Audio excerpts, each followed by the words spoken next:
পুরো মধ্যপ্রাচ্য জুড়ে বাজছে তৃতীয় বিশ্বযুদ্ধের দামামা। আর এরই মধ্যেই আমাদের হাতে এসে পৌঁছেছে গুরুত্বপূর্ণ আন্তর্জাতিক সংবাদ। শুরুতেই জানিয়ে দিব এই সংবাদগুলোর শিরোনাম। গতকাল শুক্রবারের খুতবায় আয়াতুল্লাহ খামেনি আমাদের শত্রু বিভাজন ও রাষ্ট্রদ্রোহের বীজ বপন করার কৌশল হাতে নিয়েছে। এরপরেই জানাবো ইসরায়েলি হামলার মাঝে লেবানন সফরে ইরানের পররাষ্ট্রমন্ত্রী। জানাবো পশ্চিম তীরে ইসরায়েলের অভিযানে হামাসের শীর্ষ কমান্ডার নিহত। এদিকে হিজবুল্লাহর অস্ত্র পাচার ঠেকাতে লেবানন সিরিয়া সীমান্তে ইসরায়েলের বিমান হামলা।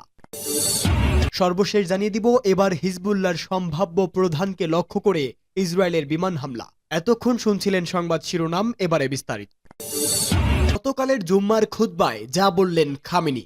আজ প্রায় 5 বছর পর জুম্মার নামাজের ইমামতি করেছেন ইরানের সর্বোচ্চ ধর্মীয় নেতা আয়াতুল্লাহ উজামা খামেনি। খুতবায় রেখেছে গুরুত্বপূর্ণ বক্তব্য। তেহরানে খামেনিকে এক পলক দেখার জন্য ও তার বক্তব্য শোনার জন্য হাজার হাজার মানুষ জামায়াত হয়। প্রায় 5 বছর পর জুম্মার নামাজের খুতবা দেন তিনি। গতকাল শুক্রবার এই তথ্য জানিয়েছে কাতার ভিত্তিক সংবাদ মাধ্যম আল জাজিরা। উপস্থিত জনতার উদ্দেশ্যে খামেনি বলেন, আমাদের শত্রু বিভাজন ও রাষ্ট্রদ্রোহের বীজ বপন করার কৌশল হাতে নিয়েছে। তারা চায় মুসলমানরা একে অপরের বিরুদ্ধে শত্রু হোক, একে অপরের বিরুদ্ধে লড়ুক। কিন্তু তারা ফিলিস্তিনি, লেবানিজ, মিশরীয় ও ইরাকি সবারই শত্রু।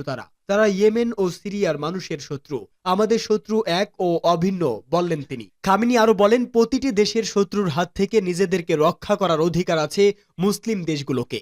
তাদের অভিন্ন শত্রুর বিরুদ্ধে প্রতিরোধ গড়ে তুলতে হবে। তিনি বলেন, বৈধ ও সঙ্গত কারণেই 7 অক্টোবর দক্ষিণ ইসরায়েলে হামাস ও সাম্প্রতিক সময়ে ইসরায়েল ইরান ব্যালিস্টিক ক্ষেপণাস্ত্র হামলা চালিয়েছে বলে মত দেন খামেনি। উল্লাসিত জনতার উদ্দেশ্যে তিনি আরো বলেন, প্রতিটি দেশের প্রতিটি নাগরিকের এই চূড়ান্ত পর্যায়ে অত্যাচারীর বিরুদ্ধে নিজেদের রক্ষা করার অধিকার রয়েছে। খামেনি বলেন, ইসরায়েলের মোকাবেলায় ইরান হাত পা গুটিয়ে বসে থাকবে না বা দায়িত্ব পালনে তাড়াহুড়াও করবে না। ফিলিস্তিনিদের বিষয়ে বক্তব্য দেন তিনি। শুক্রবার খুতবায় খামেনি বলেন, ফিলিস্তিনিদের নিজেদেরকে সুরক্ষা দেওয়ার আইনি অধিকার রয়েছে। এই অপরাধীদের এই ভূমি অধিগ্রহণকারী বাহিনীর বিরুদ্ধে রুখে দাঁড়ানোর অধিকার আছে তাদের। নিজেদের মাতৃভূমিকে সুরক্ষা দেওয়ার জন্য ফিলিস্তিনিকে কোনো আদালত বা আন্তর্জাতিক সংস্থা দোষারোপ করতে পারবে না। এর আগে জানা যায়, ইসরায়েলে ইরানের ব্যাপক ক্ষেপণাস্ত্র হামলার পর তেহরানের পরবর্তী পরিকল্পনার বিষয়ে খুতবায় আলোকপাত করতে পারেন খামেনি। প্রায় 5 বছরের মধ্যে এই প্রথম জুম্মার খুতবা দিয়েছে খামেনি। ফিলিস্তিনের গাজায় হামাস ইসরায়েল যুদ্ধের 1 বছর পূর্ণ হওয়ায় 3 দিন আগে ইরানের সর্বোচ্চ নেতা এই খুতবা দেন। তিনি রাজধানীর তেহরানে ইমাম খামেনি গোল্ড মোসাল্লা মসজিদে জুম্মার নামাজের ইমামতি করেন। ইসরায়েলি হামলার মাঝে লেবানন সফরে ইরানের পররাষ্ট্রমন্ত্রী। ইরানের পররাষ্ট্রমন্ত্রী আব্বাস আরাকচি লেবাননের রাজধানী বৈরুতে অবতরণ করেছে। লেবাননের রাষ্ট্রীয় গণমাধ্যমের বরাত দিয়ে তথ্য জানিয়েছে আল জাজিরা ও এএফপি। আরাকচি আসার কয়েক ঘন্টা আগেই বৈরুতের রফিক হেরিরি বিমানবন্দরের আশেপাশে এলাকায় বিমান হামলা চালিয়েছে ইসরায়েল। লেবাননের ন্যাশনাল নিউজ এজেন্সি জানায়, ইরানের পররাষ্ট্রমন্ত্রী আব্বাস আরাকচিকে বহনকারী একটি উড়োজাহাজ ইরান থেকে এসে বৈরুতের রফিক হ্যারিরি আন্তর্জাতিক বিমানবন্দরে অবতরণ করেছে। গত সপ্তাহে বৈরুতে ইসরায়েলি হামলায় হিজবুল্লাহ প্রধান হাসান নাসরুল্লাহর মৃত্যুর পর এটাই ইরানের কোনো শীর্ষ নেতার প্রথম লেবানন সফর। আরাকচি লেবাননের তত্ত্বাবধায়ক প্রধানমন্ত্রী নাজিব মিকাতি ও পার্লামেন্টের স্পিকার নাবি বেরির সঙ্গে বৈঠক করবেন। ইরানের স্পিকার হিজবুল্লাহর ঘনিষ্ঠ মিত্র হিসেবে পরিচিত। আজও অব্যাহত রয়েছে লেবাননের বিভিন্ন অংশ ইসরায়েলের বিমান ও স্থল হামলা। গতকাল শুক্রবার রাতে লেবাননের স্বাস্থ্য মন্ত্রণালয় বলেছে, আগের 24 ঘন্টা ইসরায়েলি হামলায় 37 জন নিহত হয়েছে, আহত হয়েছেন 151 জন। ইসরায়েলি সেনাবাহিনী বলেছে, লেবাননে যুদ্ধ চালাতে গিয়ে তাদের 9 জন সেনা নিহত হয়েছেন। ইসরায়েল গতকাল লেবাননের দক্ষিণ বৈরুতে টানা 11টি বিমান হামলা চালিয়েছে। হিজবুল্লাহ সংশ্লিষ্ট একটি সূত্র এ তথ্য জানিয়েছে। ইসরায়েল গত সপ্তাহে লেবাননে স্থল অভিযান শুরু করে। এরপর থেকে এ পর্যন্ত এটি সবচেয়ে ভয়াবহ হামলা বলেও দাবি করেছে সূত্রটি। দক্ষিণ বৈরুত হিজবুল্লাহর শক্তিশালী ঘাঁটি হিসাবে পরিচিত। পশ্চিম তীরে ইসরায়েলের অভিযানে হামাসের শীর্ষ কমান্ডার নিহত। পশ্চিম তীরে ইসরায়েলের অভিযানে হামাসের শীর্ষ কমান্ডার জাহি ইয়েসের আব্দো আল রেজেক আউফি নিহত হয়েছে। এ সময় তিনি সহ অন্তত 18 জন নিহত হয়েছে। ইসরায়েলের প্রতিরক্ষা বাহিনী আইডিএফ এক বিবৃতিতে তথ্য জানিয়েছে। নিহত কমান্ডার জাহাসি ইয়াসের আব্দু আল রেজেক আউফি পশ্চিম তীরের অস্ত্র সরবরাহকারীর ভূমিকা পালন করে আসছিলেন। বিবৃতিতে বলা হয়েছে, পশ্চিম তীরের তুলকারাম শরণার্থী শিবিরে ইসরায়েলের ওই অভিযানে হামাস কমান্ডার নিহত হয়েছে। এছাড়া ওই অভিযানে হামাসের আরও বেশ কয়েকজন সদস্য নিহত হয়েছে। নিহত কমান্ডার আউফিকে গত মাসে পশ্চিম তীরের আট্রেতে ইসরায়েলি সেনার উপর হামলার পরিকল্পক হিসাবে ভাবা হচ্ছিল। এরকম আরও অনেক হামলার পরিকল্পনা করছিল। এদিকে ফিলিস্তিন সরকার ঘনবসতিপূর্ণ ও দরিদ্র শরণার্থী শিবিরে ওই হামলার তীব্র নিন্দা জানিয়ে আন্তর্জাতিক সম্প্রদায়কে জরুরি পদক্ষেপ নিতে আহ্বান জানিয়েছেন। ফিলিস্তিনি প্রেসিডেন্টের মুখপাত্র এক বিবৃতিতে এই হামলার নিন্দা জানিয়েছেন।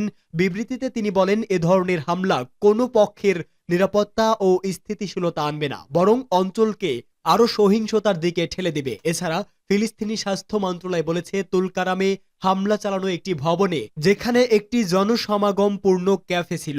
রেড ক্রিসেন্টের একজন স্বাস্থ্যকর্মী বলেছেন যে ভবনটি মারাত্মকভাবে ক্ষতিগ্রস্ত হয়েছে এবং ঘটনাস্থলে আগুন লেগেছে। ধারণা করা হচ্ছে ধ্বংসস্তূপের নিচে এখনও বহু মানুষ আটকে রয়েছে। আল জাজিরার সাংবাদিক নূর ওয়াহেদ জানান, তুলকারাম শরণার্থী শিবিরে চালানো ওই বিমান হামলা ছিল গত ২০ বছরের মধ্যে পশ্চিম তীরে সবচেয়ে বড় ও মারাত্মক হামলা।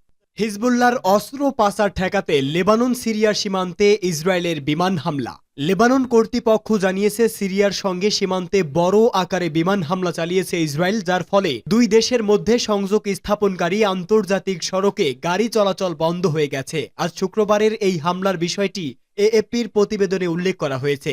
ভূমধ্যসাগরের তীরে অবস্থিত দেশ লেবাননের সঙ্গে ইসরায়েল ও সিরিয়া উভয় সীমান্ত রয়েছে। লেবাননে ইসরায়েলি হামলা তীব্র হওয়ার পর থেকে অসংখ্য নাগরিক এই সড়ক দিয়ে পালিয়ে সিরিয়ায় আশ্রয় নিয়েছে। ইসরায়েলের দাবি, সিরিয়া থেকে অস্ত্র পাচারের কাজে এই সড়ক ব্যবহার করে লেবাননের সশস্ত্র সংগঠন হিজবুল্লাহ। সংগঠনটিকে সিরিয়ার মিত্র বলেও অভিহিত করেছে দেশটি। লেবাননের সড়ক পরিবহন মন্ত্রী আলী আহমেদ এএফপিকে বলেন, এই সড়কটি হাজারো লেবানিজ নাগরিকদের কাছে গুরুত্বপূর্ণ, কারণ এটা দিয়ে তারা সিরিয়া নিরাপদ আশ্রয়ে চলে যেতে পারেন। কিন্তু ইসরায়েলি হামলার কারণে এই সড়কে যান চলাচল বন্ধ রয়েছে। লেবাননের সরকারি সংস্থা জানিয়েছে, শত্রুপক্ষের যুদ্ধ বিমান মাস আনা এলাকায় হামলা চালিয়ে সড়ক যোগাযোগ বিচ্ছিন্ন করেছে। এবার হিজবুল্লাহর সম্ভাব্য প্রধানকে লক্ষ্য করে ইসরায়েলের বিমান হামলা। ইসরায়েলের বিমান হামলায় হিজবুল্লাহ প্রধান হাসান নাসরুল্লাহ নিহত হয়েছেন। এরপর থেকে নাসরুল্লাহ উত্তরসূরি হিসাবে আলোচনায় রয়েছে হাশেম সাফি উদ্দিন। তিনি নাসরুল্লাহর মামাতো ভাই। এবার এই হাশেম সাফি উদ্দিন দুনিয়া থেকে সরিয়ে দিতে লেবাননের রাজধানী বৈরুতে ভয়াবহ বিমান হামলা চালিয়েছে ইহুদিবাদী ইসরায়েল। ৩ জন ইসরায়েলি কর্মকর্তার বরাতে এ তথ্য জানিয়েছে মার্কিন সংবাদ মাধ্যম অক্সিয়স।